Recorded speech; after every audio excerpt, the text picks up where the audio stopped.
Hello everyone, welcome back to my channel. I hope you're doing very well.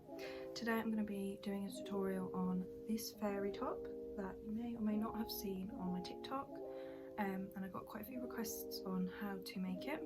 So I actually did make this one on a knitting machine for this portion, and then this part crochet, and obviously the back part crochet as well. But today I'm going to be doing purely crochet. It's just easier that way if I show you how to crochet it. But if you'd like a video on how to make it on a knitting machine, I will do that. So for the yarn I use, this is the James Seabrett marble yarn. I think it's in the shade green mix. If it's wrong, then I'll let you know which one it is. But yeah, today I'm going to be making one in brown. I'm going to be using this new fashion double knitting yarn by Woolcraft. So let's just get into how to make it. Okay, so what you will need for this top is obviously your yarn. As I said, this is the one I'm using. You'll also need measuring tape so that you can measure yourself, and then I'm going to be using a 3.5mm hook today and a tapestry needle, and then you'll also need some scissors, and a stitch marker is optional, but we're working in rows today, we're not working in rounds, so if the stitch marker helps you, feel free to use that, but I'm not going to use one today. So before we start making the top, you need to know your measurements. So you're going to need to take the measuring tape, and we're going to measure the circumference of the bust. So mine is about 34 inches. However, because we have that gap at the back of the top with the corset style, I'm going to be taking off about 4 inches of that to leave room for that space. So I'm going to be making my top about 30 inches so that we have that space at the back. And obviously this looks like quite a big gap. I'm going to be making mine a slightly smaller gap today because I don't really want the yarn to have to stretch all the way around to my back. So that's why I'm making this panel a little bit wider so that it actually reaches behind my back. If you want a larger gap where the crisscross pattern is more prominent, then you might want to take off about 7 or 8 inches off of that. So basically, if you want more of an open back top, then you might want to take away more inches of your actual circumference bust measurement. It just all depends on whether you want your yarn to be stretched that much, because over time the yarn will stretch if it's being pulled, so I don't really want that. So for me, my personal preference, that's what I'm going to be doing. So I've just got the original top that I made here, and when I made this top I thought that it would come out a bit longer, but it actually, the tightness of the stitching bunched it up a bit more, and it's actually very, very cropped when I put this on. So I want mine to be a little bit longer, so I want mine to sort of sit about here, and I want it to finish just below my belly button. So I'm going to measure from where I want the top to be, and I'm going to measure where I want the top portion, so not including the frills, to finish. So mine is looking, I think I will stop just above my belly button, and then the frills can finish below the belly button. So that is looking at about 12.5 inches long. For my measurement, it's going to be 30 inches width and 12.5 inches long for the top part of the crochet part, not the frills. So yeah. Okay, so as I said before, I made this top on a knitting machine, and that's why it has this knitted effect, which is quite difficult to replicate with crochet. It won't be exact, but I'm going to show you a stitch that can definitely make it look very similar. So we're going to be crocheting this top portion first and then the frills afterwards. And I'm going to be crocheting in a motion where the crochet will build across, and typically you usually would make a top where you would crochet upwards and build that length upwards. But today we're going to start with the actual height of the top and crochet our width as we get there, but we're going to start with the actual height of the top that we want. So let's start with our chain that is going to be the length of 12.5 inches. So I've got my slip knot here, and like I said, I'm just going to make a chain that is equal to a length of 12.5 inches. So I have my chain here of 12.5 inches long, and that equaled about 56 chains. So I'll now be chaining an extra chain for that turning chain, and then I will be making 1 half double crochet into each chain. But for the first one, we're going to be making 1 half double crochet into that second chain from the hook, so this one here, and then you will be making 1 in each chain all the way down.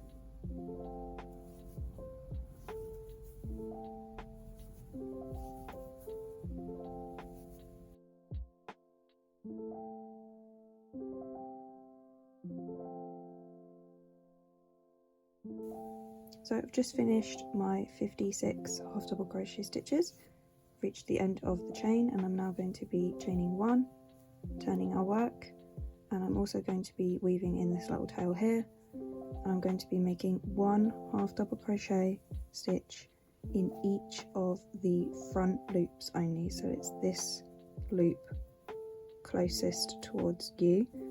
So I'm going to yarn over and insert the hook in that front loop there. I'll just include this tail as well, and then that is the start of your second row. I'm going to be doing this all the way to the end of the row in just that front loop.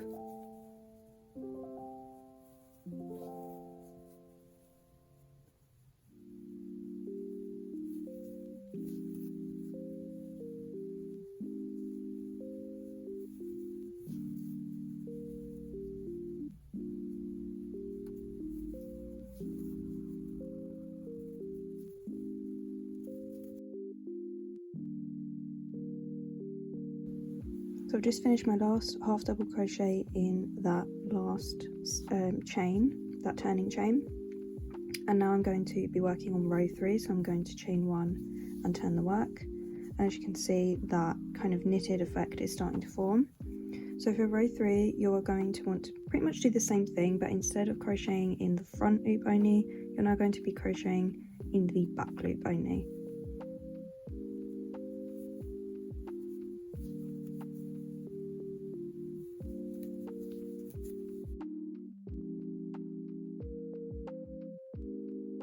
So you're going to want to finish that all the way to the end of the row. 1 half double crochet in the back loop only.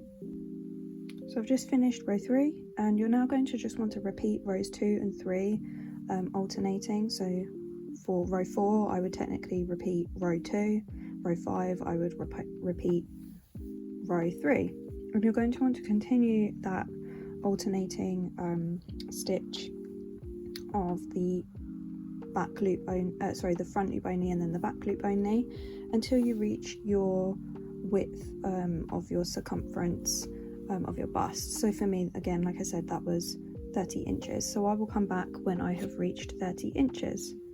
So I've just finished making my 30 inches of my front panel, and now I'm going to fasten off and show you how to make the ruffles, bottom, the frills, and also the back corset part, and then we're all done.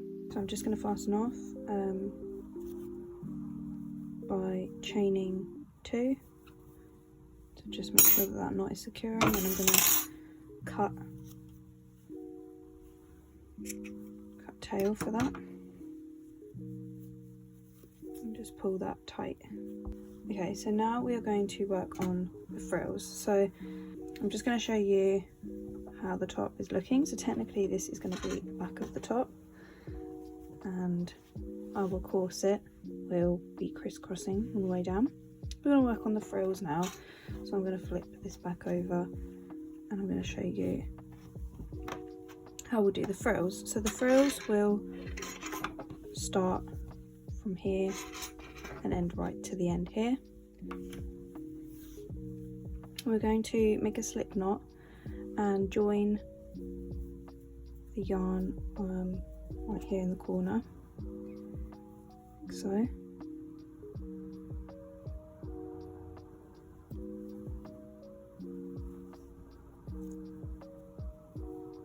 Okay, I'm just going to chain one, and then we've joined our yarn to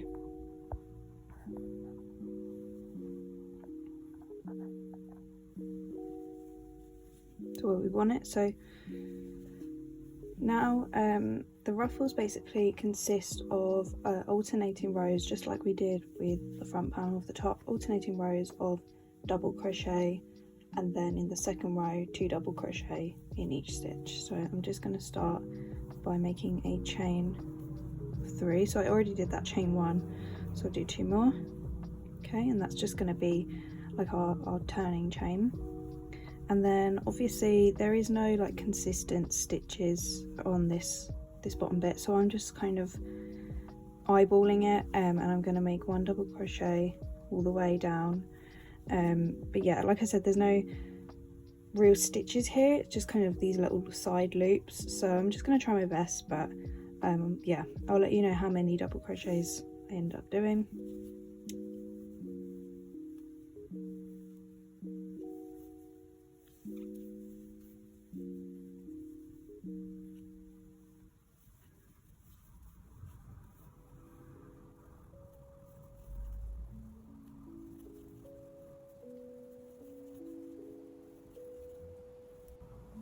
Okay, so I ended up doing 93 double crochets and managed to kind of spread them out evenly.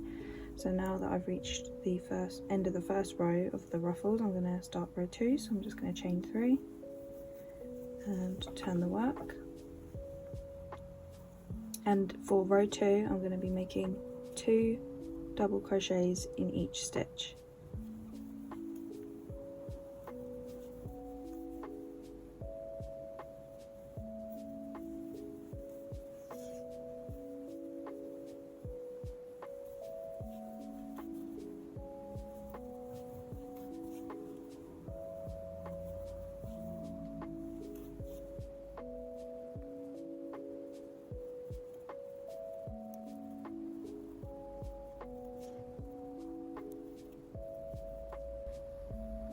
So I've just finished the second row of 2 double crochet in each stitch. So you're now going to want to start row 3, which is the same as row 1, and it's the same principle as before, just alternating row 1 and 2. So row 1 was 1 double crochet in each stitch, row 2 2 double crochet in each stitch, and you just want to alternate this for as many rows as you want. You could leave it at just 2 rows and just have a small ruffle. You could do like 5 or 6 rows and you'd have a longer top, so it depends how long you want your top or how short you want your top.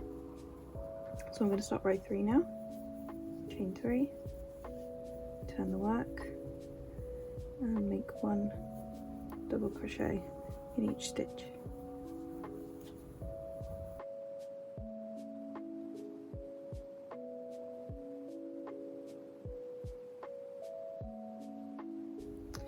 Okay, so I've just finished row 3 and I think I'm going to stop here because my top is getting a little bit long now, and it's like the perfect length that I want it. But if you want bigger and longer frills, then just keep doing that alternating row of 1 double crochet in each stitch and then 2 double crochet in each stitch until you reach your desired length.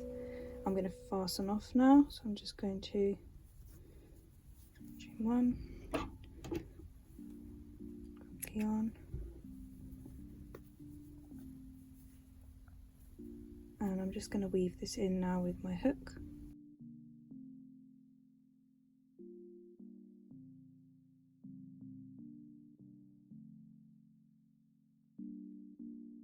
So for the back of the corset, you're just going to want to make a number of chains that when you place them in here is long enough, and then you are also left with a bit of a tail here at the bottom to like make a bow.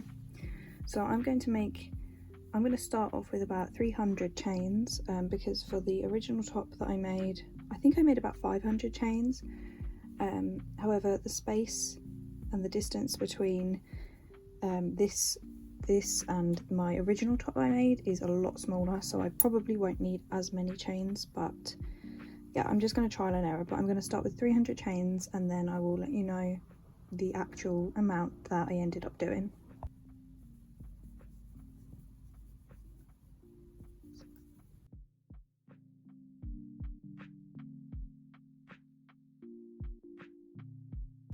So I have made 350 chains, and I'm just going to go and weave these in now and double check that it is the right amount.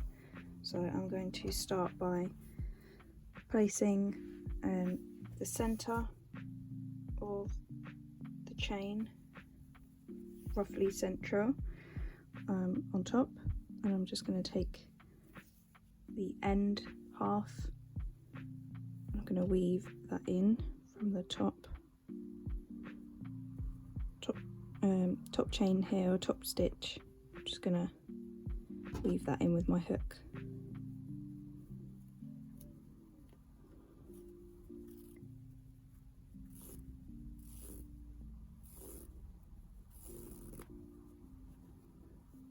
And then for the other side, I'm going to do the exact same thing. I'm being a bit more careful with this side though because I haven't fastened off yet, so got to be careful with this side so that none of the loops come undone.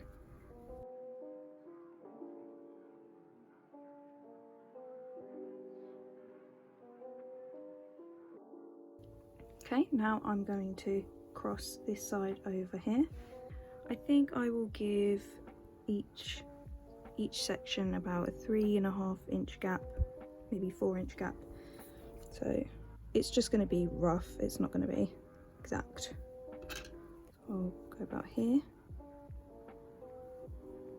and then pull that through. And then I'm just going to repeat that on the other side. Again, just being careful because I haven't fastened this part off yet.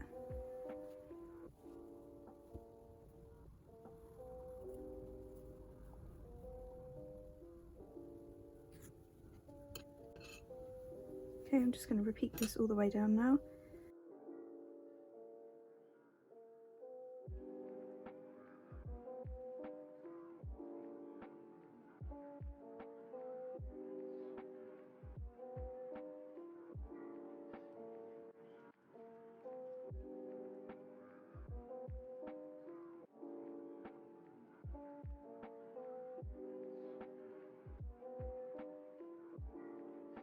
Now I have done that, and then I've got a little bit left to actually tie it together. So I'm going to cut the yarn now.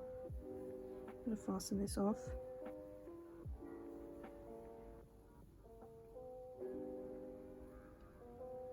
Like that. Okay, just get rid of the tail in the top.